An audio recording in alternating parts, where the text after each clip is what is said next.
എടോ നിങ്ങളെല്ലാവരും പറയുന്നു താമരശ്ശേരി സ്വരം താമരശ്ശേരി സ്വരം താമരശ്ശേരി സ്വരം എന്ന്.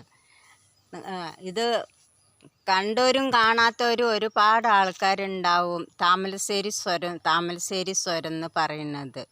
താമരശ്ശേരി സ്വരത്തിൽ നിന്ന് ഈങ്ങാപ്പുഴ കഴിഞ്ഞ് ഈങ്ങാപ്പുഴയിൽ നിന്നും എത്ര കഴിഞ്ഞിട്ട് വേണം വയനാട് സ്വരം കയറാൻ പോകാൻ.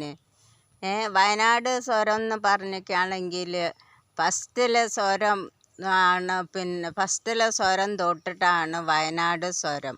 അവിടുന്ന് അവിടുന്ന് അങ്ങോട്ട് പോണത് ഏറ്റവും മുകളിലെത്തുന്ന വരെയും സ്വരം തന്നെയാണ്. അല്ലാതെ താമരശ്ശേരിയിലൊരു സ്വരമൊന്നുമില്ല.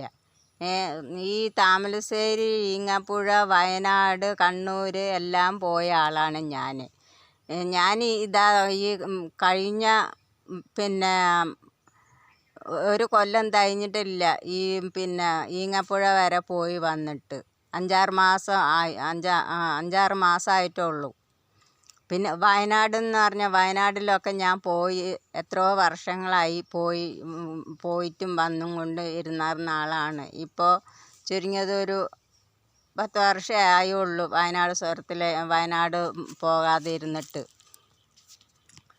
ആ ഉരുൾ പൊട്ടിയ സമയത്ത് ആ സമയങ്ങളിലൊക്കെ ഞങ്ങൾ അവിടെ പോകും വരും ഒക്കെ ചെയ്തതാണ്. എന്നിട്ട് ഈ വയനാട് താമരശ്ശേരി സ്വരം എന്ന് പറഞ്ഞുകൊണ്ടിരിക്കും. താമരശ്ശേരിയിൽ എവിടെയോ സ്വരം? നീ ശരിക്കും സ്വരം കണ്ടിട്ടില്ല. കണ്ടിട്ടുണ്ടെങ്കിൽ നീ താമരശ്ശേരി സ്വരം എന്നും പറഞ്ഞുകൊണ്ടിരിക്കില്ല. നീ ശരിക്കും പോയിട്ട് സ്വരം കണ്ടിട്ട് വീഡിയോ ചെയ്യും.